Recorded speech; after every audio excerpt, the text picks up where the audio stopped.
ಕಳೆದ ಒಂದು ವರ್ಷದಿಂದ ಮಂಗಳೂರು ನಗರದಲ್ಲಿ ಮಸಾಜ್ ಪಾರ್ಲರ್ ದಂಧೆ ವಿಪರೀತವಾಗಿ ಬೆಳೆದಿದೆ.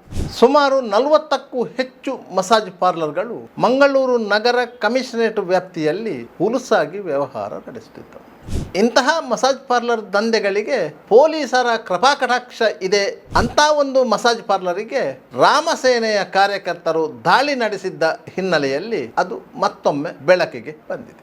ಮಂಗಳೂರು ಕ್ಷೇತ್ರದ ಶಾಸಕ UT ಖಾದರ್ ಅವರು ದಕ್ಷಿಣ ಕನ್ನಡ ಜಿಲ್ಲಾ ಉಸ್ತುವಾರಿ ಸಚಿವರಾಗಿದ್ದಂಥ ಸಂದರ್ಭದಲ್ಲಿ ಮಸಾಜ್ ಪಾರ್ಲರ್ ದಂಧೆ ನಡೀತಾ ಇರಲಿಲ್ಲ. ಮಂಗಳೂರಿನಲ್ಲಿ ಮೊದಲ ಮಸಾಜ್ ಪಾರ್ಲರ್ ಆರಂಭವಾದದ್ದು ಉರುವ ಸ್ಟೋರ್ ಸಮೀಪದ ಚಿಲಿಂಬಿಯಲ್ಲಿ.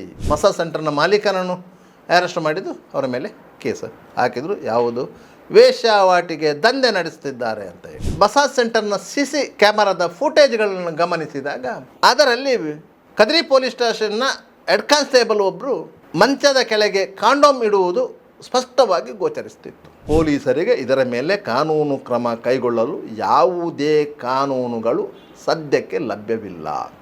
ಕಳೆದ ಒಂದು ವರ್ಷದಿಂದ ಮಂಗಳೂರು ನಗರದಲ್ಲಿ ಮಸಾಜ್ ಪಾರ್ಲರ್ ದಂಧೆ ವಿಪರೀತವಾಗಿ ಬೆಳೆದಿದೆ.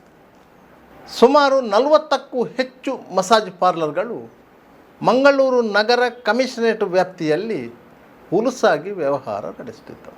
ಇಂತಹ ಮಸಾಜ್ ಪಾರ್ಲರ್ ದಂಧೆಗಳಿಗೆ ಪೊಲೀಸರ ಕೃಪಾಕಟಾಕ್ಷ ಇದೆ ಎನ್ನುವಂಥ ಮಾತು ಸಾರ್ವಜನಿಕ ವಲಯದಲ್ಲಿ ಇತ್ತು. ಅಂಥ ಒಂದು ಮಸಾಜ್ ಪಾರ್ಲರಿಗೆ ರಾಮಸೇನೆಯ ಕಾರ್ಯಕರ್ತರು ದಾಳಿ ನಡೆಸಿದ್ದ ಹಿನ್ನೆಲೆಯಲ್ಲಿ ಅದು ಮತ್ತೊಮ್ಮೆ ಬೆಳಕಿಗೆ ಬಂದಿದೆ. KSRTC ಬಸ್ ನಿಲ್ದಾಣದ ಪಕ್ಕದ ಬಿಲ್ಡಿಂಗ್ನಲ್ಲಿದ್ದಂತಹ ಮಸಾಜ್ ಪಾರ್ಲರಿಗೆ ರಾಮಸೇನೆಯ ಕಾರ್ಯಕರ್ತರು ದಾಳಿ ನಡೆಸಿದ್ದರು. ಮಾಹಿತಿ ತಿಳಿದು ಸ್ಥಳಕ್ಕೆ ಬಂದಂತಹ ಬರ್ಕೆ ಪೊಲೀಸರು 14 ಮಂದಿಯನ್ನು ಬಂಧಿಸಿ ಜೈಲಿಗೆ ಅಟ್ಟಿದ್ದಾರೆ. ಡಕಾಯಿತಿ, ಹಲ್ಲೆ, ಕೊಲೆಯತ್ನ ಮೊದಲಾದ ಸೆಕ್ಷನ್ಗಳನ್ನು ಜಡಿದು ಆರೋಪಿಗಳನ್ನು ಜೈಲಿಗೆ ಅಟ್ಟಲಾಗಿದೆ. ಈ ಘಟನೆ ಪರ ವಿರೋಧ ಚರ್ಚೆಗೆ ಕಾರಣವಾಗಿದೆ. ಈ ಹಿಂದೆ ಅಂದರೆ ಮಂಗಳೂರು ಕ್ಷೇತ್ರದ ಶಾಸಕ UT ಖಾದರ್ ಅವರು ದಕ್ಷಿಣ ಕನ್ನಡ ಜಿಲ್ಲಾ ಉಸ್ತುವಾರಿ ಸಚಿವರಾಗಿದ್ದಂಥ ಸಂದರ್ಭದಲ್ಲಿ ಮಸಾಜ್ ಪಾರ್ಲರ್ ದಂಧೆ ನಡೀತಾ ಇರಲಿಲ್ಲ, ಅದಕ್ಕೆ ಅವಕಾಶ ಇರಲಿಲ್ಲ. ಆಗಿನ ಪೊಲೀಸ್ ಆಯುಕ್ತರು ಅದನ್ನು ಕಟ್ಟುನಿಟ್ಟಾಗಿ ನಿಯಂತ್ರಿಸಿದ್ದರು ಎನ್ನುವ ಮಾತುಗಳಿವೆ. ಆದರೆ ಅದೇ UT ಖಾದರ್ ಈಗ ವಿಧಾನಸಭೆಯ ಸ್ಪೀಕರ್. ಅವರ ಮಂಗಳೂರು ಕ್ಷೇತ್ರದಲ್ಲಿ ಮಸಾಜ್ ಪಾರ್ಲರ್ಗಳು ಇಲ್ಲ ಎನ್ನುವ ಮಾತುಗಳಿವೆ. ಆದರೆ ಅವರ ಕ್ಷೇತ್ರದ ಪಕ್ಕದಲ್ಲಿಯೇ ಮಸಾಜ್ ಪಾರ್ಲರ್ಗಳು ಇವೆ. ಪೊಲೀಸ್ ಆಯುಕ್ತರಾಗಿ ಅನುಪಮ್ ಅಗರ್ವಾಲ್ ಅಧಿಕಾರ ವಹಿಸಿಕೊಂಡ ನಂತರ ಈ ಮಸಾಜ್ ಪಾರ್ಲರ್ಗಳು ಆರಂಭವಾದದ್ದು ಅಲ್ಲ. ಈ ಮಸಾಜ್ ಪಾರ್ಲರ್ಗಳಿಗೆ ಹಲವಾರು ವರ್ಷಗಳ ಇತಿಹಾಸ ಇದೆ. ಅಂದರೆ ಕನಿಷ್ಠ 15 ವರ್ಷಗಳ ಇತಿಹಾಸ ಇದೆ. ಮಂಗಳೂರಿನಲ್ಲಿ ಮೊದಲ ಮಸಾಜ್ ಪಾರ್ಲರ್ ಆರಂಭವಾದದ್ದು ಉರುವ ಸ್ಟೋರ್ ಸಮೀಪದ ಚಿಲಿಂಬಿಯಲ್ಲಿ. ಅದು ಸುಮಾರು 14 ವರ್ಷಗಳ ಹಿಂದೆ. ಬಜ್ಪೆ ವ್ಯಾಪ್ತಿಯ ವ್ಯಕ್ತಿಯೊಬ್ಬರು ಈ ಮಸಾಜ್ ಪಾರ್ಲರನ್ನು ಆರಂಭಿಸಿದ್ದರು. ಆಗ ಬೆಂಗಳೂರಿನಲ್ಲಿ ಮತ್ತು ಹಾಸನ, ಮೈಸೂರು ವಿವಿಧೆಡೆಗಳಲ್ಲಿ ಈ ರೀತಿಯ ಕ್ರಾಸ್ ಮಸಾಜ್ ಪಾರ್ಲರ್ಗಳಿತ್ತು. ಮಸಾಜ್ ಪಾರ್ಲರ್ಗಳೆಂದರೆ ಆಯುರ್ವೇದ ಥೆರಪಿಯ ಒಂದು ಭಾಗ. ಈಗಲೂ ಮಂಗಳೂರಲ್ಲಿ ಆಯುರ್ವೇದ ಥೆರಪಿಯ ಪಾರ್ಲರ್ಗಳು ಇವೆ. ಅಂದರೆ ಆಸ್ಪತ್ರೆಗಳೇ ಇವೆ. ಆಸ್ಪತ್ರೆ ಇರ್ಬೋದು, ಬಜಾಲ್ನಲ್ಲಿ ಶಾಫಿ ಕ್ಲಿನಿಕ್ ಇರ್ಬೋದು, ಇದೆಲ್ಲ ಮಸಾಜ್ ಸೆಂಟರ್ಗಳೇ. ಅದು ಆಯುರ್ವೇದ ಆಸ್ಪತ್ರೆಯ ರೂಪದಲ್ಲಿ ಕಾರ್ಯನಿರ್ವಹಿಸ್ತದೆ. ಈ ಮಸಾಜ್ ಪಾರ್ಲರ್ಗಳು ಸಹ BAMS bachelor of Ayurveda medicine surgery ಪದವಿ ಪಡೆದ ವೈದ್ಯನಿಂದ ಪ್ರಮಾಣೀಕರಿಸಲ್ಪಟ್ಟಂತಹ ಸರ್ಟಿಫಿಕೇಟ್ನ ಆಧಾರದಲ್ಲಿ ಮಹಾನಗರ ಪಾಲಿಕೆ ಈ ಮಸಾಜ್ ಸೆಂಟರ್ಗಳಿಗೆ ಪರವಾನಗಿಯನ್ನು ಕೊಡ್ತದೆ. ಪರವಾನಗಿ ಕೊಟ್ಟ ಬಳಿಕ ಅದರ ಮೇಲ್ವಿಚಾರಣೆಯನ್ನು ಮಹಾನಗರ ಪಾಲಿಕೆಯ ಆರೋಗ್ಯ ಇಲಾಖೆಯ ಸಿಬ್ಬಂದಿಗಳು ಮಾಡುವುದಿಲ್ಲ. ಯಾಕಂದರೆ ಅನಿವಾರ್ಯತೆ ಇಲ್ಲ. ಯಾವುದಾದರೂ ದೂರು ಬಂದರೆ ಅವರು ಪರಿಶೀಲನೆ ಮಾಡಬೇಕು. ಯಾರೂ ದೂರು ಕೊಡದೇ ಇರುವಂಥ ಸಂದರ್ಭದಲ್ಲಿ ಮಹಾನಗರ ಪಾಲಿಕೆಯ ಆರೋಗ್ಯ ವಿಭಾಗದ ಅಧಿಕಾರಿಗಳು ಸ್ವಯಂ ಪ್ರೇರಿತವಾಗಿ ತಪಾಸಣೆ ಮಾಡುವಂಥ ಅನಿವಾರ್ಯತೆ ಇರುವುದಿಲ್ಲ. ಆದ್ದರಿಂದಾಗಿ ಮಂಗಳೂರಿನಲ್ಲಿ ಇಂತಹ ಮಸಾಜ್ ಪಾರ್ಲರ್ಗಳು ಹೆಚ್ಚಾಗಲು ಕಾರಣವಾಯಿತು ಎನ್ನುವುದೊಂದು ಮಾಹಿತಿ.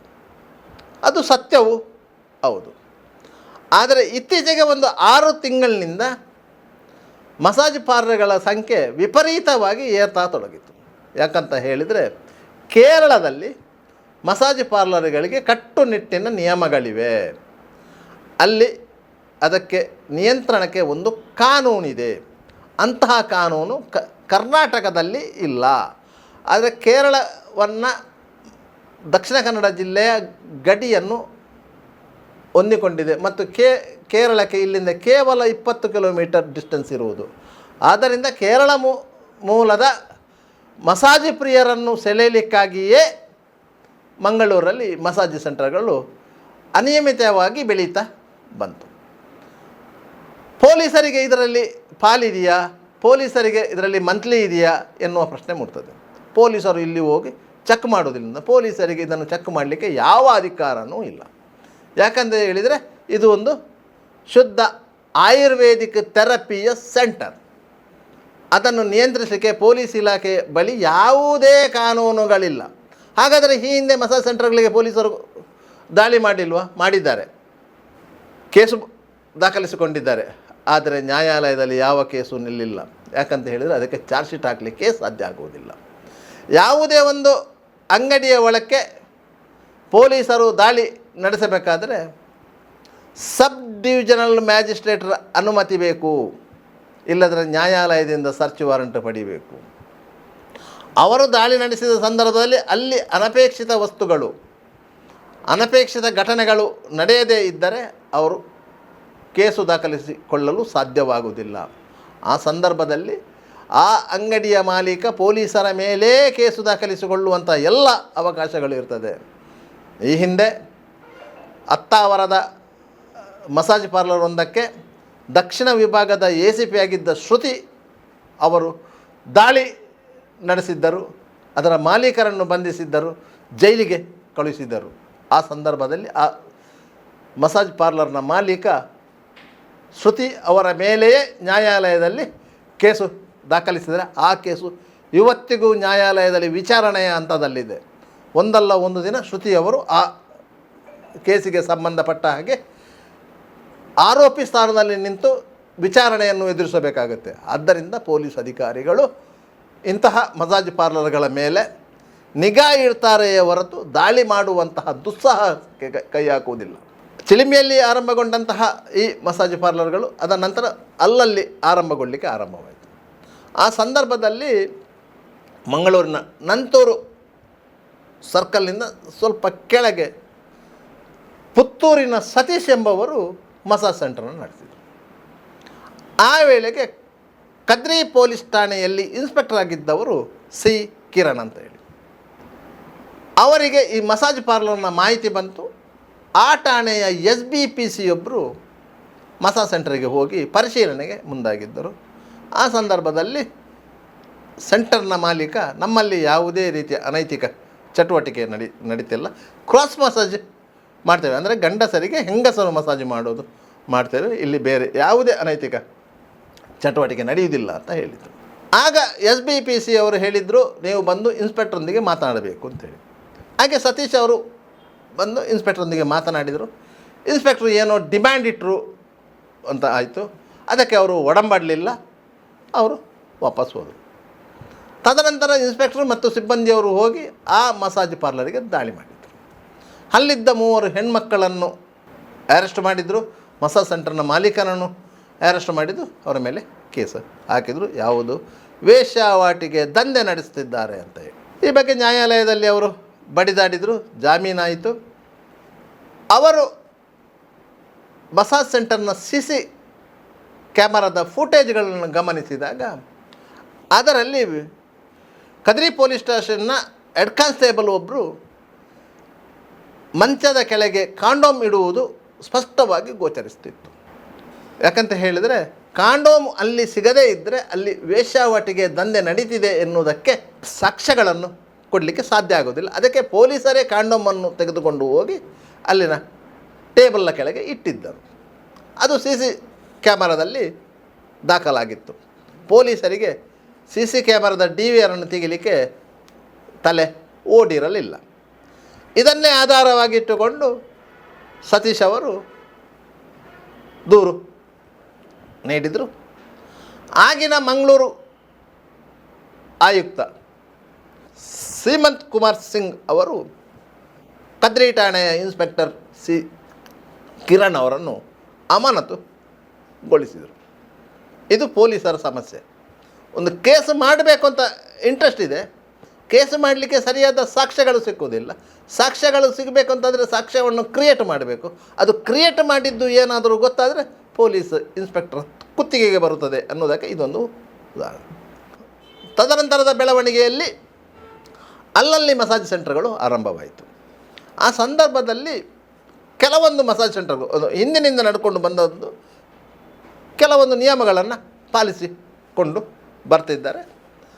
ಅವರು ಕೇವಲ ಕ್ರಾಸ್ ಮಸಾಜ್ ಮಾತ್ರ ಮಾಡ್ತಾಯಿದ್ರು. ಅಂದರೆ ಹೆಣ್ಮಕ್ಕಳು ಗಂಡಸರಿಗೆ ಮಸಾಜ್ ಮಾಡೋದು, ಎಣ್ಣೆ ತಿಕ್ಕೋದು. ಟಿ ಆರ್ ಸುರೇಶ್ ಅವರು ಮಂಗಳೂರು ಪೊಲೀಸ್ ಆಯುಕ್ತರಾಗಿದ್ದಂಥ ಸಂದರ್ಭದಲ್ಲಿ ಎಲ್ಲ ಮಸಾಜ್ ಸೆಂಟರ್ಗಳನ್ನು ನಿಲ್ಲಿಸಿದರು. ಆ ಸಂದರ್ಭದಲ್ಲಿ 27 ಮಂದಿ ಮಸಾಜ್ ಸೆಂಟರ್ ಮಾಲೀಕರುಗಳು ರಾಜ್ಯ ಹೈಕೋರ್ಟ್ಗೆ ಒಂದು ರಿಟ್ ಪಿಟಿಷನ್ ಹಾಕಿದರು. ಅವರ ಪರವಾಗಿ ವಿಟ್ಲ ಸಮೀಪದ ಸೂರಂಬೈಲಿನ ರಾಜಾರಾಮ್ ಅವರು ಹೈಕೋರ್ಟಲ್ಲಿ ವಕಾಲತ್ತು ಮಾಡಿದರು. ಸರ್ಕಾರದ ಎಸ್ ಪಿ ಪಿ ಅವರು ಅದಕ್ಕೆ ಒಬ್ಜೆಕ್ಷನ್ ಮಾಡಿದರು. ಆ ಸಂದರ್ಭದಲ್ಲಿ ವಾದ ಪ್ರತಿವಾದಗಳು ನಡೆಯಿತು. ಕೊನೆಗೆ ನ್ಯಾಯಮೂರ್ತಿಗಳು ಗಂಡು ಮಕ್ಕಳಿಗೆ ಹೆಣ್ಣು ಮಕ್ಕಳು ಮಸಾಜು ಮಾಡಬಾರದು ಎನ್ನುವಂತಹ ಯಾವುದಾದರೂ ಕಾನೂನಿದ್ದರೆ ತೋರಿಸಿ ಅಂತ ಹೇಳಿ ಎಸ್ ಪಿ ಪಿ ಅವರಿಗೆ, ಸ್ಟೇಟ್ ಪಬ್ಲಿಕ್ ಪ್ರಾಸಿಕ್ಯೂಟರಿಗೆ ಕೇಳಿದರು. ಎಸ್ ಪಿ ಪಿ ಅವರು ನಿವೃತ್ತರಾದರು. ಆದ್ದರಿಂದ ಅವರೊಂದು ಆದೇಶ ಕೊಟ್ಟರು, ಯಾವುದೇ ಮಸಾಜ್ ಸೆಂಟರ್ಗಳಲ್ಲಿ ಹೆಣ್ಣು ಮಕ್ಕಳು ಗಂಡು ಮಕ್ಕಳಿಗೆ ಮಸಾಜ್ ಮಾಡಬಾರದಂತ ಏನಿಲ್ಲ, ಆದರೆ ಗಂಡಸರು ಹೆಣ್ಮಕ್ಕಳಿಗೆ ಕಿರುಕುಳ ನೀಡಬಾರದು. ಕಿರುಕುಳ ನೀಡಿದರೆ ಹೆಣ್ಣು ಮಕ್ಕಳು ದೂರು ಕೊಟ್ಟರೆ ಆ ಬಗ್ಗೆ ಕ್ರಮ ಕೈಗೊಳ್ಳಬೇಕು ಅಂತ. ಈ ರೀತಿಯ ಒಂದು ಆದೇಶ ಬಂದ ಮೇಲೆ ಮಂಗಳೂರಿನ ಆ 27 ಮಸಾಜ್ ಸೆಂಟರ್ಗಳು ಆರಂಭವಾದವು. ತದನಂತರ ಅದರ ಸಂಖ್ಯೆ ಬೆಳೀತಾ ಹೋಯಿತು. ಈಗ ಸುಮಾರು 45ರಿಂದ 48ರವರೆಗೆ ಮಸಾಜ್ ಸೆಂಟರ್ಗಳು ಮಂಗಳೂರಲ್ಲಿದೆ. ಇಷ್ಟೂ ಮಸಾಜ್ ಸೆಂಟರ್ಗಳಲ್ಲಿ ಕೆಲವು ಮಸಾಜ್ ಸೆಂಟರ್ಗಳನ್ನು ಮಾತ್ರ ಸ್ಥಳೀಯರು ನಡೆಸ್ತಾ ಇದ್ದಾರೆ. ಮತ್ತೆಲ್ಲ ಮಸಾಜ್ ಸೆಂಟರ್ಗಳನ್ನು ನಡೆಸ್ತಿರುವವರು ಬೆಂಗಳೂರು, ಮೈಸೂರು, ಮಂಡ್ಯ, ಹಾಸನ ಮತ್ತು ಉತ್ತರ ಕರ್ನಾಟಕದ ಮೂಲದವರು. ಸುಮಾರು 20 ಲಕ್ಷ ಬಂಡವಾಳ ಬೇಕಾಗ್ತದೆ ಒಂದು ಮಸಾಜ್ ಸೆಂಟರ್ ಅನ್ನು ತಯಾರು ಮಾಡಲಿಕ್ಕೆ. ರೂಮ್ ಬಾಡಿಗೆ, ಇಂಟೀರಿಯರ್ ಡೆಕೋರೇಷನ್, ಇದಕ್ಕೆಲ್ಲ. ಮತ್ತು ಅವರಿಗೆ ಬೇರೆ ಖರ್ಚಿಲ್ಲ. ಮತ್ತು ಅವರಿಗೆ ಖರ್ಚಿರುವುದು ಕೇವಲ ಕೊಕೊನಟ್ ಆಯಿಲದ್ದು ಮಾತ್ರ ಮತ್ತು ಥೆರಪಿಸ್ಟ್ಗಳದ್ದು. ಥೆರಪಿಸ್ಟ್ಗಳು ತುಂಬ ಸಂಖ್ಯೆಯಲ್ಲಿ ಸಿಗ್ತಾರೆ. ಬೇರೆ ಬೇರೆ ಕಡೆಗಳಿಂದ ಹೆಣ್ಮಕ್ಕಳು ಈ ಕೆಲಸಕ್ಕಾಗಿಯೇ ಬರ್ತಾರೆ. ಅವರಿಗೆ ನಿಗದಿತ ಸಂಬಳ ಇದೆ. ಗಿರಾಕಿಯು ಕೊಡುವಂತಹ ಸಂಭಾವನೆಯೂ ಇರುತ್ತದೆ. ಆದ್ದರಿಂದ ಒಂದೊಂದು ಹೆಣ್ಣುಮಕ್ಕಳು ತಿಂಗಳಿಗೆ ಸುಮಾರು 1.5 ಲಕ್ಷದಿಂದ 2 ಲಕ್ಷದವರೆಗೆ ಆ ಮಸಾಜ್ ಸೆಂಟ್ರಲ್ಲಿ ದುಡಿತಾರೆ. ಅವರು ಯಾವತ್ತೂ ತಮ್ಮ ನಿಜ ನಾಮಧೇಯವನ್ನು ಬಿಟ್ಟು ಕೊಡುವುದಿಲ್ಲ, ಗಿರಾಕಿಗಳಿಗೂ ಬಿಟ್ಟು ಕೊಡುವುದಿಲ್ಲ. ಗಿರಾಕಿಗಳ ಫೋನ್ ನಂಬರನ್ನೇ ತೆಗೆದುಕೊಳ್ಳುತ್ತಾರೆ ಹೊರತು ಅವರ ಫೋನ್ ನಂಬರನ್ನು ಗಿರಾಕಿಗಳಿಗೆ ಕೊಡುವುದಿಲ್ಲ. ಯಾಕಂದರೆ ಅದು ಮಿಸ್ಯೂಸ್ ಆಗುತ್ತದೆ ಎನ್ನುವ ಕಾರಣಕ್ಕಾಗಿ. ಯಾಕಂದರೆ ಅವರು ಮನೆಯಿಂದ ಯಾವುದಾದ್ರೂ ಉದ್ಯೋಗದ ನೆಪದಲ್ಲಿ ಮಸಾಜ್ ಪಾರ್ಲರಿಗೆ ಬಂದಿರ್ತಾರೆ, ಅಲ್ಲಿ ಉದ್ಯೋಗ ಮಾಡ್ತಾರೆ, ಸಂಜೆ ವೇಳೆಗೆ ಮನೆಗೆ ಹೋಗ್ತಾರೆ. ಅವರು ಸಾಕಷ್ಟು ದುಡಿಮೆ ಮಾಡ್ತಾರೆ. ಇದರಿಂದಾಗಿ ಅವರು ಜೀವನ ಕಟ್ಟಿಕೊಂಡಿದ್ದಾರೆ. ಇಂತಹ ವ್ಯವಸ್ಥೆ ಇರುವಂತಹ ಮಸಾಜ್ ಪಾರ್ಲರ್ಗಳಲ್ಲಿ ಅನೈತಿಕ ಚಟುವಟಿಕೆಗಳು ನಡೀತದ ಎನ್ನುವ ಪ್ರಶ್ನೆ ಬರ್ತದೆ. ಕವಿತಾ ಸನಿಲ್ ಅವರು ಮೇಯರ್ ಆಗಿದ್ದಂಥ ಸಂದರ್ಭದಲ್ಲಿ ಈ ಮಸಾಜ್ ಪಾರ್ಲರ್ಗಳು ಸೀಮಿತ ಸಂಖ್ಯೆಯಲ್ಲಿ ಇದ್ದರೂ ಸಹ ಅದರ ಮೇಲೆ ಕೆಲವೊಂದು ಆರೋಪಗಳು ಬರ್ತಿತ್ತು. ಅದು ಶುದ್ಧ ವೇಷ ದಂಧೆಯಾಗಿ ಮಾರ್ಪಟ್ಟಿದೆ, ಅಲ್ಲಿ ಎಲ್ಲ ರೀತಿಯ ಅನೈತಿಕ ವ್ಯವಹಾರಗಳು ನಡೀತಿದೆ ಅಂತೇಳಿ. ಆಗ ಮೇಯರ್ ಕವಿತಾ ಸನಿಲ್ ಅವರು ಆರೋಗ್ಯ ಇಲಾಖೆಯ ಸಿಬ್ಬಂದಿಗಳು ಮತ್ತು ಕಂದಾಯ ಇಲಾಖೆಯ ಸಿಬ್ಬಂದಿಗಳೊಂದಿಗೆ ದಾಳಿ ನಡೆಸಿದ್ದರು. ಅಂತಹ ಸಂದರ್ಭದಲ್ಲಿ ಮಹಾನಗರ ಪಾಲಿಕೆ ಅನುಮತಿ ಕೊಡುವಾಗ ವಿಧಿಸಿದ್ದಂತಹ ನಿಬಂಧನೆಗಳನ್ನು ಗಾಳಿಗೆ ತೂರಿ ಅಲ್ಲಿ ವ್ಯವಹಾರಗಳು ನಡೀತಿತ್ತು ಎನ್ನುವ ಕಾರಣಕ್ಕಾಗಿ ಆ ಲೈಸೆನ್ಸ್ಗಳನ್ನು ರದ್ದುಪಡಿಸಿದರು. ಸಾಮಾನ್ಯವಾಗಿ ಮಹಾನಗರ ಪಾಲಿಕೆ ಯಾವುದಾದರೂ ಒಂದು ವ್ಯವಹಾರಕ್ಕೆ ಇಲ್ಲ ಒಂದು ಉದ್ದಿಮೆಗೆ ಪರವಾನಗಿಯನ್ನು ಕೊಟ್ಟರೆ ತದನಂತರ ಅದನ್ನು ರದ್ದು ಮಾಡಲಿಕ್ಕೆ ಆಗುವುದಿಲ್ಲ. ರದ್ದು ಮಾಡಿದರೂ ಅದನ್ನು ನ್ಯಾಯಾಲಯದಲ್ಲಿ ಪ್ರಶ್ನಿಸಬಹುದು, ಆದರೆ ಯಾರೂ ಅದನ್ನು ಪ್ರಶ್ನಿಸಲಿಕ್ಕೆ ಆ ಸಂದರ್ಭದಲ್ಲಿ ಹೋಗಲಿಲ್ಲ. ತದನಂತರ ಅವರು ಕೌನ್ಸಿಲಲ್ಲಿ ನಿರ್ಣಯ ಮಾಡಿದರು. ಆ ನಿರ್ಣಯದ ಪ್ರಕಾರ ಮಂಗಳೂರಲ್ಲಿ ಮಸಾಜ್ ಪಾರ್ಲರ್ಗಳಿಗೆ ಲೈಸೆನ್ಸ್ ಕೊಡಲಿಕ್ಕೆ ಬರುವುದಿಲ್ಲ ಅಂತೇಳಿ. ಯಾಕಂತ ಹೇಳಿದರೆ ಮಸಾಜ್ ಪಾರ್ಲರ್ಗಳಲ್ಲಿ ಮಹಾನಗರ ಪಾಲಿಕೆಯ ಪರವಾನಗಿ ಶರ್ತದ ಪ್ರಕಾರ ಒಬ್ಬ ಆಯುರ್ವೇದ ವಿದ್ಯೆಯಲ್ಲಿ ಪದವಿ ಪಡೆದಂಥ ವ್ಯಕ್ತಿ ಇರಬೇಕು. ಯಾವನೋ ಎಲ್ಲೋ ಕೂತು ಕೊಟ್ಟಂತಹ ಒಂದು ಸರ್ಟಿಫಿಕೇಟು, ಒಂದು ಲೆಟರ್, ಇದರ ಆಧಾರದಲ್ಲಿ ಮಹಾನಗರ ಪಾಲಿಕೆ ಅನುಮತಿಯನ್ನು ಕೊಟ್ಟಿರ್ತದೆ, ಪರವಾನಗಿಯನ್ನು ಕೊಟ್ಟಿರ್ತದೆ. ಆದರೆ ಅವ ಅಲ್ಲಿ ಇರಬೇಕು. ಮಹಾನಗರ ಪಾಲಿಕೆಯ ಕಚೇರಿ ಕಡತಗಳನ್ನು ಪರಿಶೀಲನೆ ಮಾಡಿದಾಗ ಹಲವಾರು ಮಸಾಜ್ ಪಾರ್ಲರ್ಗಳಿಗೆ ಒಬ್ಬನೇ ವ್ಯಕ್ತಿ ಸರ್ಟಿಫಿಕೇಟ್ ಕೊಟ್ಟಿದ್ದ, ಶಿಫಾರಸು ಪತ್ರ ಕೊಟ್ಟಿದ್ದ. ಆದ್ದರಿಂದ ಅದು ಪಾಲಿಕೆ ನಿಯಮಾವಳಿಗೆ ವಿರುದ್ಧವಾದದ್ದು ಅಂತ ಹೇಳಿ ಅವತ್ತು ರೈಡೂ ಮಾಡಿದ್ದು ಮತ್ತು ಬಂದು ಮಾಡಿಸಿದ್ದು ಮತ್ತು ಪರವಾನಗಿ ಕೊಡುವುದಿಲ್ಲ ಅಂಥೇಳಿ ಕೌನ್ಸಿಲ್ ನಿರ್ಣಯ ಆಗಿರೋದು. ತದನಂತರದ ಬೆಳವಣಿಗೆಯಲ್ಲಿ ಮಹಾನಗರ ಪಾಲಿಕೆಯು ಸುಮ್ಮನಾಯಿತು. ಯಾರು ಲೈಸೆನ್ಸ್ಗೆ ಅಪ್ಲೈ ಮಾಡ್ತಾರೋ ಆನ್ಲೈನಲ್ಲಿ ಅವರಿಗೆ ಲೈಸೆನ್ಸ್ ಇಶ್ಯೂ ಆಗಲಿಕ್ಕೆ ಸ್ಟಾರ್ಟ್ ಆಯಿತು. ಲೈಸೆನ್ಸ್ ಇಶ್ಯೂ ಆದ ಕೂಡಲೇ ಅವರು ಓಪನ್ ಮಾಡಿದರು. ಸ್ಥಳೀಯ ಪೊಲೀಸರೊಂದಿಗೆ ಹೋಗಿ ಮಾತನಾಡಿದರು. ಪೊಲೀಸರಿಗೆ ಹೇಳಿ ಉಭಯ ಸಂಕಟ, ಅನುಮತಿ ಕೊಡುವುದೋ ಬೇಡವೋ ಅಂತೇಳಿ. ಯಾಕಂದರೆ ಬೇರೆ ಬೇರೆ ಕಡೆಗಳಲ್ಲಿ ಎಲ್ಲ ಕಡೆಯಲ್ಲಿ ಇದೆ. ಅದೇ ರೀತಿ ಇವರು ಮಾಡ್ತಾ ಇರೋದು. ಅನುಮತಿ ಕೊಡದೇ ಇರಲಿಕ್ಕೂ ಸಾಧ್ಯ ಇಲ್ಲ. ಅನುಮತಿ ಅಂದರೆ ಅವರು ರೈಟಿಂಗಲ್ಲಿ ಕೊಡುವ ಅನುಮತಿ ಅಲ್ಲ, ಮೌಖಿಕವಾಗಿ ಕೊಡುವಂಥ ಅನುಮತಿ. ಪೊಲೀಸರಿಗೆ ಇದರ ಮೇಲೆ ಕಾನೂನು ಕ್ರಮ ಕೈಗೊಳ್ಳಲು ಯಾವುದೇ ಕಾನೂನುಗಳು ಸದ್ಯಕ್ಕೆ ಲಭ್ಯವಿಲ್ಲ. ಅದು BNS ಅಲ್ಲಾಗಲಿ, ಈ ಹಿಂದಿನ IPS ಅಲ್ಲಾಗಲಿ ಇಲ್ಲ, ಕರ್ನಾಟಕ ಪೊಲೀಸ್ ಆ್ಯಕ್ಟಲ್ಲೂ ಸಹ ಅಂತಹ ಕಾಯ್ದೆಗಳು ಇಲ್ಲ. ಆದರೆ ಪೊಲೀಸರಿಗೆ ಒಂದು ವಿಶೇಷವಾದ ಅಧಿಕಾರ ಇದೆ. ಎಲ್ಲಾದರೂ ಅಕ್ರಮಗಳು ಕಂಡು ಬರ್ತದೆ ಅಂತ ಹೇಳಿದರೆ ಆ ಅಕ್ರಮಗಳ ವಿರುದ್ಧ ಕಾರ್ಯಾಚರಣೆ ಮಾಡಲಿಕ್ಕೆ ಅವರಿಗೊಂದು ಅಧಿಕಾರ ಇರ್ತದೆ. ಆದರೆ ಅದನ್ನು DSP ಮತ್ತು ಅದರ ಮೇಲಿನ ದರ್ಜೆಯ ಅಧಿಕಾರಿಗಳು ಮಾಡಬೇಕು. ಆದರೆ ಪೊಲೀಸ್ ಸ್ಟೇಷನ್ಗಳಲ್ಲಿ ಇರುವವರು ಇನ್ಸ್ಪೆಕ್ಟರು ಮತ್ತು ಅದರ ಕೆಳಗಿನ ದರ್ಜೆಯ ಅಧಿಕಾರಿಗಳು. ಅವರಿಗೆ ಒಂದು ಅಂಗಡಿಯ ಮೇಲೆ ವಿದೌಟ್ FIR, ಪ್ರಥಮ ವರ್ತಮಾನ ವರದಿ ದಾಖಲಾಗದೆ ದಾಳಿ ಮಾಡುವ ಅಧಿಕಾರ ಇಲ್ಲ. ಒಂದು ವೇಳೆ ಅವರು ದಾಳಿ ಮಾಡಿದರು ಅಂತ ಹೇಳಿದರೆ ಅವರಿಗೆ ಮೇಲಧಿಕಾರಿಗಳಿಂದ ರಿಟರ್ನ್ ಅಂದರೆ ಲಿಖಿತವಾಗಿ ಅನುಮತಿ ಬೇಕಾಗುತ್ತದೆ, ಸರ್ಚ್ ವಾರಂಟ್ ಬೇಕಾಗುತ್ತದೆ. ಇಲ್ಲದ್ರೆ ಅವರು ನ್ಯಾಯಾಲಯಕ್ಕೆ ಸರ್ಚ್ ವಾರಂಟ್ ಕೋರಿ ಅರ್ಜಿ ಸಲ್ಲಿಸಬೇಕು. ನ್ಯಾಯಾಲಯಕ್ಕೆ ಸಾಕ್ಷ್ಯಗಳನ್ನು ಕೊಟ್ಟು ಸರ್ಚ್ ವಾರಂಟ್ ಪಡಿಬೇಕು. ಈ ಲೋಕಾಯುಕ್ತ ದಾಳಿಯ ಸಂದರ್ಭದಲ್ಲಿ ಲೋಕಾಯುಕ್ತ ಅಧಿಕಾರಿಗಳು ಇದೇ ರೀತಿ ನ್ಯಾಯಾಲಯದಿಂದ ಸರ್ಚ್ ವಾರಂಟ್ಗಳನ್ನು ಪಡೆದು ದಾಳಿ ಮಾಡ್ತಾರೆ. ಸರ್ಚ್ ವಾರಂಟ್ಗಳಿಲ್ಲದೆ ಅವರು ದಾಳಿ ಮಾಡಲಿಕ್ಕೆ ಬರುವುದಿಲ್ಲ. ದಾಳಿ ಮಾಡಿದ ಮೇಲೆ ನ್ಯಾಯಾಲಯದಿಂದ ಪರ್ಮಿಷನ್ ತೆಗೆದುಕೊಳ್ಳಲಿಕ್ಕೂ ಆಗೋದಿಲ್ಲ, ಹಿರಿಯ ಅಧಿಕಾರಿಗಳಿಂದ ಪರ್ಮಿಷನ್ ತಗೊಳ್ಳಿಕ್ಕೂ ಆಗೋದಿಲ್ಲ. ಯಾಕಂತ ಹೇಳಿದರೆ ಅದು ಎಲ್ಲವೂ ಅದರ ನಂತರದ ನ್ಯಾಯಾಲಯಗಳಲ್ಲಿ ಪ್ರಶ್ನೆಯಾಗುವ ಕಾರಣಗಳಿಂದಾಗಿ ಅದೆಲ್ಲ ಸಾಧ್ಯ ಆಗೋದಿಲ್ಲ. ಇದು ಮಂಗಳೂರಿನ ಮಸಾಜ್ ಪಾರ್ಲರ್ಗಳ ಸಂಕ್ಷಿಪ್ತ ಇತಿಹಾಸ. ಇಂತಹ ಇತಿಹಾಸಗಳು ಹಲವು ಇದೆ.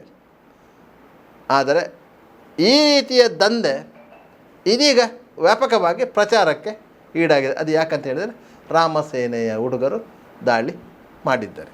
ಅವರು ಯಾಕೆ ದಾಳಿ ಮಾಡಿದ್ದರು ಎನ್ನುವುದು ಸಹ ಈಗ ಚರ್ಚೆಯ ವಿಚಾರ ಆಗಿದೆ. ನಿರಂತರ ಸುದ್ದಿ